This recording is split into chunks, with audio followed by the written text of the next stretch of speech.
rules that Samsung's heir apparent, Jae-yong, did in fact bribe the friend of former President Park Geun-hye in a review of the case that led to her impeachment. Jae-yong will now face trial again and could end up in prison. The Moon Jae-in administration drafts a budget for next year worth more than 500 trillion won, or some $400 billion.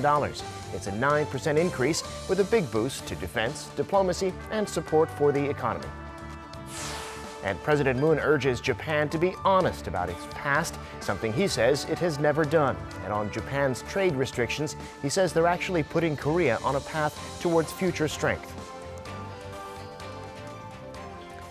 It's 4:00 p.m. here in Seoul. Thank you for tuning in to our afternoon newscast. I'm Devin Whiting. About an hour ago, South Korea's Supreme Court finally delivered its verdict on the corruption scandal that led to the impeachment and imprisonment of former President Park Geun-hye. The focus was on whether horses and $1.3 million that Samsung Vice Chairman Lee Jae-yong gave to Park's confidant Choi Soon-sil were bribes. For more, we go live to our Jae-yong, who is in front of the Supreme Court for us. Jae-yong, what's the latest? Well, Devin, the highest court has found today Samsung Vice Chairman guilty of 2 bribes, horses and $1.3 million cash he gave to former President Park Geun-hye's confidant Choi Soon-sil. Now he's going to sit for a retrial at the appeals court. Now Samsung Electronics released a statement following the verdict, saying, "We are sorry to cause this trouble to the public, and we will not repeat the same mistakes we made in the past." Now for former President Park Geun-hye, the highest court asked the appeals to review her prison sentence because the lower court didn't review her bribery charges separately from the other charges she is facing. Park Geun-hye will sit for a retrial at the appeals court. For Park's confidant Choi Soon-sil, the court also says her charges that she extorted money from local companies are not clearly proven and asked the lower court to review those charges again. All right, Jae-yong, so all of those involved in the corruption scandal go to the appeals court for another trial. Can you tell us what comes next? Are they facing more time in prison? When are we going to see the final ruling on this corruption scandal? Well, Devin, Lee Jae-yong will sit for a retrial at the appeals court. Now, he's gonna get he got a suspended sentence earlier, but at the appeals court, he's gonna get a real prison sentence and possibly detained. And he will also likely get detained since the highest court says he is guilty of 2 bribes he gave to Choi Soon-sil. Former President Park will also likely get another prison sentence at the appeals, but her confidant Choi Soon-sil will get her sentence reduced at the appeals because the highest court ruled she didn't extort money from local companies as previously ruled. And we don't know when we'll see the final verdict on the corruption scandal. I mean, it could take at least months for all separate appeals courts for Park, Choi, and Lee to give a ruling.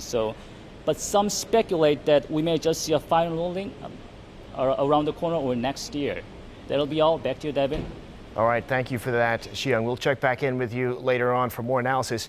Now, in other news, America's top defense officials are urging South Korea to change course and continue sharing military intelligence with Japan. They're concerned that the trade dispute and other differences between the 2 U.S. allies are compromising security in the region. Kim Hyo-sun reports. U.S. Defense Secretary Mark Esper has expressed his disappointment over the diplomatic row between South Korea and Japan that recently prompted Seoul to terminate an intelligence sharing pact with its Asian neighbor. Speaking at the Pentagon on Wednesday, Esper said he hopes to see Seoul and Tokyo resolve their differences. He also pointed out there are common threats, namely North Korea and China, and cooperation makes the alliance stronger. Speaking at a different event on the same day, U.S. Assistant Secretary of Defense Randall Shriver called on Seoul to recommit to the General Security of Military Information Agreement and renew the deal. He also explained that the U.S. has repeatedly made clear to the South Korean government that pulling out would negatively affect not only Seoul's bilateral ties with Tokyo, but also Washington's security interests and those of other allies. Shriver repeatedly stressed that Seoul and Tokyo should participate in meaningful dialogue to address their differences. Last week, South Korea announced its intent to withdraw from the intelligence sharing agreement that expires in late November, based on grounds that Tokyo refused to engage in separate talks on resolving trade and historical disputes. Meanwhile, South Korea's ambassador to Washington, Cho Yoon-jae, has reaffirmed the government's stance to maintain the robust Seoul-Washington alliance. Speaking to reporters on Wednesday, Cho said Washington's expression of regret over Seoul's decision is understandable, but stressed it was reached after deep and careful consideration. Kim Yo-san, Arirang News. The South Korean government's budget for 2020 will see a big boost to spending on defense and diplomacy. There's a lot to work on, in particular in foreign affairs, so the budget reflects that, as our EG1 explains. South Korea's defense ministry is seeking a $41 billion budget for 2020, a 7.4% increase on this year's budget. It's the first time the budget would break the 50 trillion Korean won mark, which the ministry says is significant, as it is getting slightly closer to the defense budgets of Seoul's neighbors. There's a big focus on the improvement of defense capabilities, which takes up a third of the entire budget. And in that spending, the ministry has allocated $12 billion to advance weapon systems and technology, including plans to take a leading response against threats from nuclear weapons and weapons of mass destruction. The ministry said it also plans to invest in the improvement of a large-scale transport ship. And in an effort to develop the local defense industry, the ministry also plans to raise its research and development budget by 20.7% to $3.2 billion. More has also been allocated to improve soldiers' basic wages and conditions. For example, a surgeon who now receives $335 a month will be getting $446 next year if all goes as planned. The Ministry of Foreign Affairs is looking for an 11.5% budget hike, bringing its budget for 2020 to $2.25 billion. The hike is more than double the increase the ministry has seen in recent years, as South Korea's diplomacy faces many challenges. The ministry will allocate $1.4 million on boosting its government, public, and private sector analysis network to prepare for the risks from political changes, especially the U.S.-China trade war. It'll also spend $4.2 million, a 330% increase on strengthening its diplomatic network with and within Japan, including hosting forums and inviting high-level figures. The ministry also announced plans to raise its funding for international organizations and for official development assistance by $134 million to $1.17 billion. The Unification Ministry aims to have its budget raised to $1.18 billion. While the budget for general accounting, which includes helping North Korean defectors and preparing for inter-Korean summits, saw a slight decrease, the fund for inter-Korean joint projects went up over 10% to $1 billion. This includes forestation projects, humanitarian aid, and the efforts to link and modernize railways and roads between the two sides. Through these, the Unification Ministry says it seeks to focus on realizing inter-Korean economic cooperation and growing consensus on the peace process. 이지원, Arirang News. President Moon Jae-in will be heading to Southeast Asia this Sunday. In 3 different countries, he'll be promoting practical cooperation with the region as part of his so-called new Southern policy. Jae-yong reports.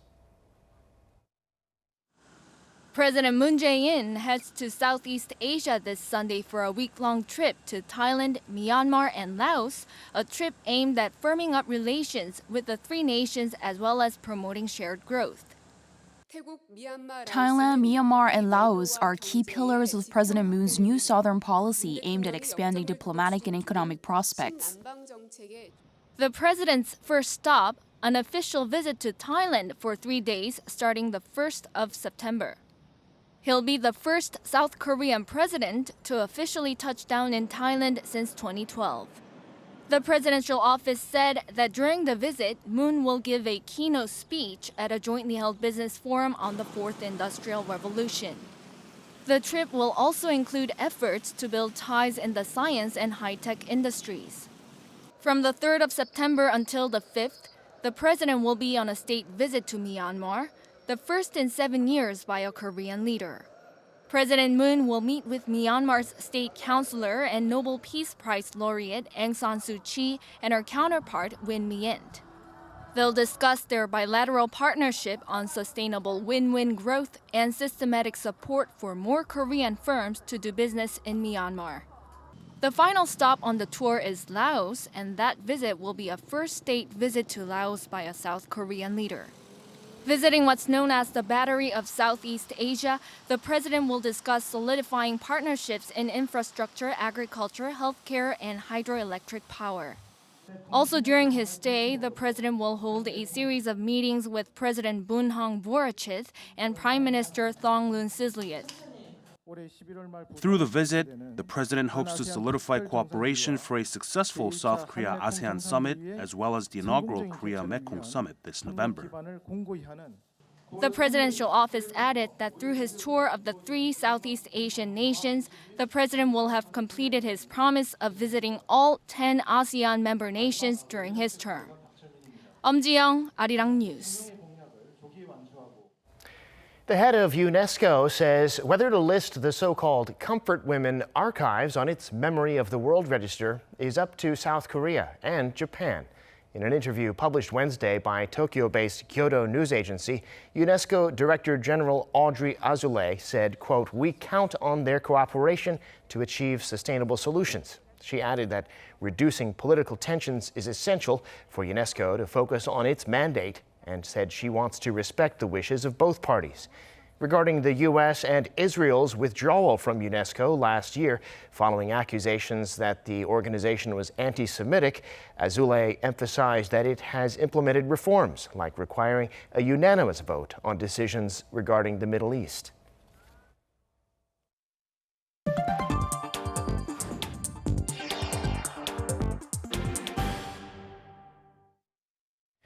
President Moon Jae-in this morning told Japan that it needs to be honest about its past crimes. The process of self-reflection, he said, is never over. As for next year's budget, Moon said Japan's recent trade curbs have, in fact, solidified the path the Korean economy will take.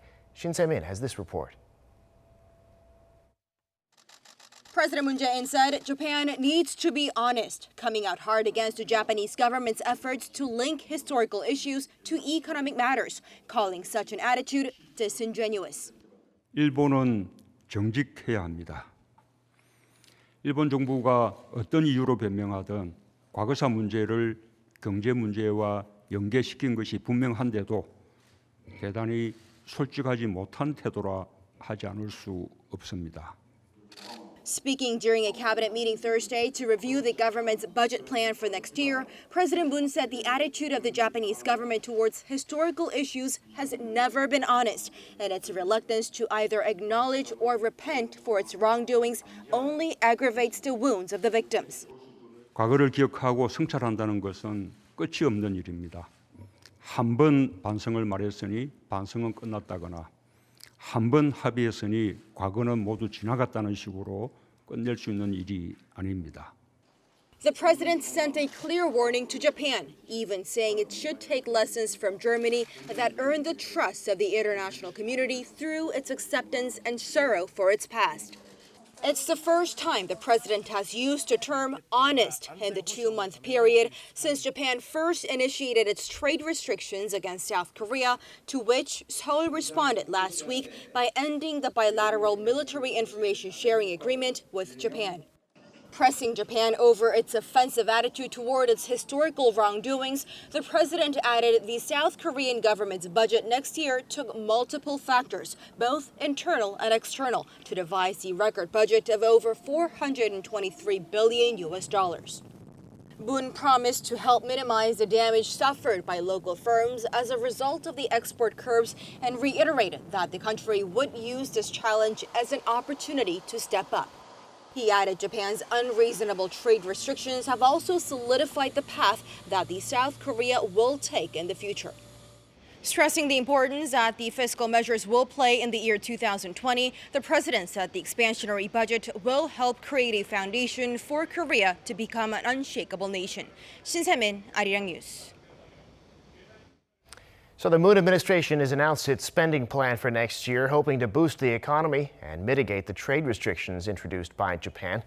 Our Hong Yu takes a look at the budget overall.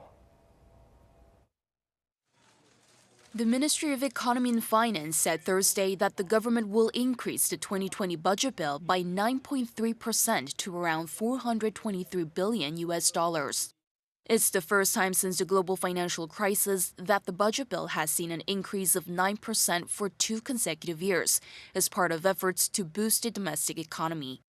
In particular, the government showed its determination to counter Japan's export curbs in South Korea by fostering local production of strategic materials and items, which will be backed by a 17.3% increase in the budget set aside for R&D. The 2020 budget bill has been drafted to be as expansionary as possible to show the government's strong determination to revitalize the domestic economy. We will invest heavily in new industries to help accelerate innovative growth and boost innovation across the economy. The ministry expects next year's gross income to amount to nearly $397 billion, up by 1.2% from this year. To fund the spending increase despite an expected 0.9% decrease in national tax income, the government will issue the biggest ever deficit-covering bond of around $49.5 billion. The lion's share of next year's budget, around $149.6 billion, is to be injected into the health, welfare, and labor sectors. The trade industry and energy sector will see the biggest increase, up 27.5% to $19.6 billion. The Trade Ministry says it seeks to revitalize exports, convert South Korea to safe and clean energy, and strengthen investment for strategic materials and goods to increase the local economy's competitiveness. The budget proposal is to be submitted to the National Assembly next Tuesday for approval. Hong-yu, Economics at the Catholic University of Korea. Dr. Yang, thank you for coming on today. Happy to be here. Well, we saw this afternoon the Supreme Court ordering lower courts to go back and review their of trading, so it ended today about 1.7% lower than where it used to be. And then for the stock market in general, KOSPI fell by 0.53% and KOSDAQ fell by 1.23%. So it was not a good day. It also shows that I think generally the stock investors believe that Jae-yong would not be found guilty, but because the expectation was overturned, that's partially why we saw some fluctuations in the stock market.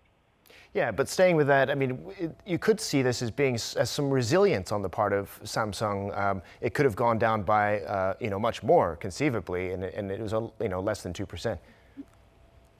Yes, well, I think that's I think because Samsung had a lot of mixture of good and bad news lately, that some of the effects were mitigated. A lot of people were expecting Lee to be found guilty, so some of that expectation was fixed into the market price at the beginning. And then there were actually some good news for the Samsung stock in the last few days when the Morgan Stanley Emerging Market Fund rebalanced their funds. They thought it might have a large negative effect on Korean stock market in general and Samsung Electronics in particular, but it didn't have as much negative effect as some investors feared. And then there's the Japanese strategic products, the chemicals that Samsung needed for semiconductor production. The fallout from that, at least so far, has not been as great as a lot of people fear. So I think those factors also played a part in Samsung stock not falling as much as some people expected. Got it. Well, let's shift gears here and talk about the Moon administration's budget for next year, more than 500 trillion won. That'll push the national debt to over 800 trillion won next year. Why have they decided on such a big budget, and do you think it'll help in the ways that they're hoping? Well, the basic problem is that Korean growth is really lackluster this year, and it's expected to be even worse next year.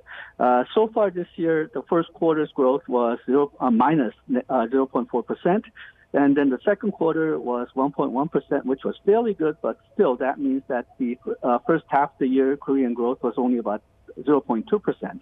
Now, if we want to meet Bank of Korea expectations for this year's growth, 2.2%, we're going to have to do slightly better in the second half of the year this year than we did last year, and virtually no one believes that that's possible. So there's actually a very good possibility that growth will fall below even 2%, and next year's picture is looking worse than this year's picture. So that means that just about the only tool that we have to keep the economy from falling even further is to have a super budget next year. Now, as an economist, I can agree with their logic, but I think they really need to look at not just the amount of the budget, but where the money is being spent. I'm somewhat happy with the fact that R&D expenditures are increased, but we also need structural reforms to make sure that those R&D products are commercialized.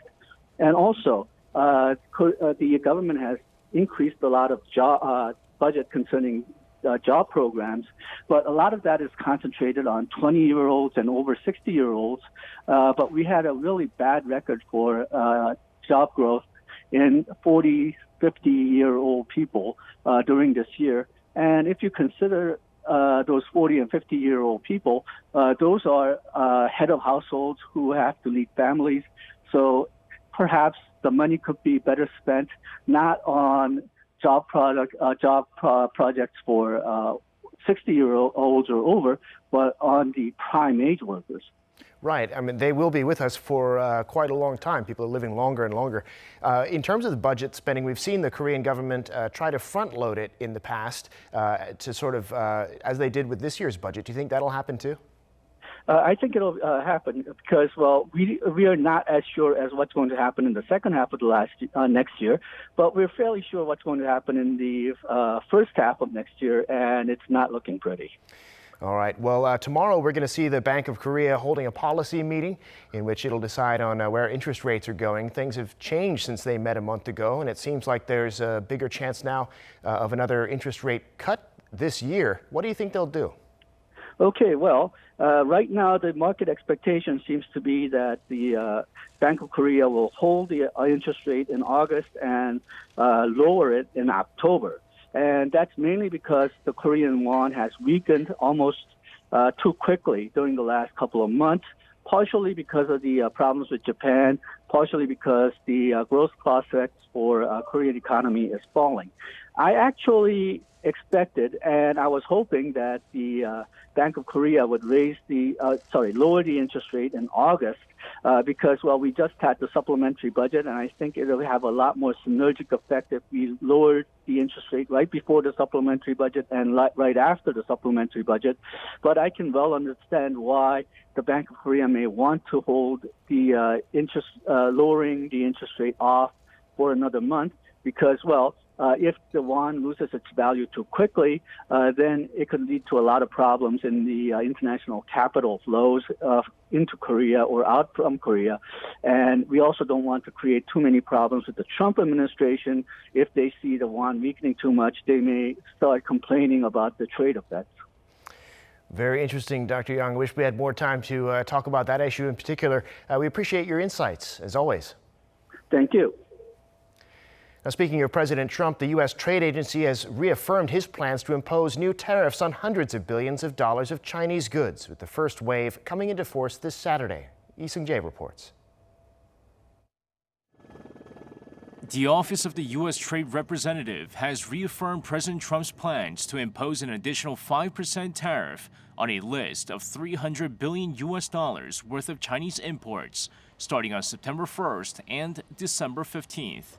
In an official notice Wednesday, the USTR said it will begin collecting 15% tariffs on a list that contains $125 billion of goods from China, including smartwatches, Bluetooth headphones, and flat-panel TVs in the first phase of the tariff hike.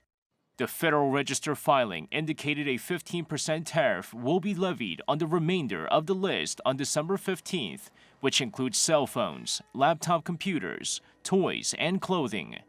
The announcement comes as the Trump administration had previously planned to impose a 10% tariff on the imports.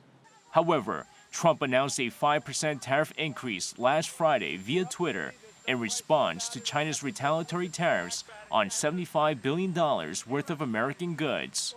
The Federal Register did not mention Trump's intent to increase tariffs to 30% on a separate list of $250 billion worth of Chinese imports from October 1st, which is currently being taxed at 25%.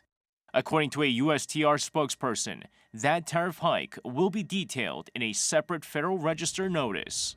Watchers say the trade war between the world's two biggest economies has now reached a point where it threatens global growth. 이승재, Arirang News.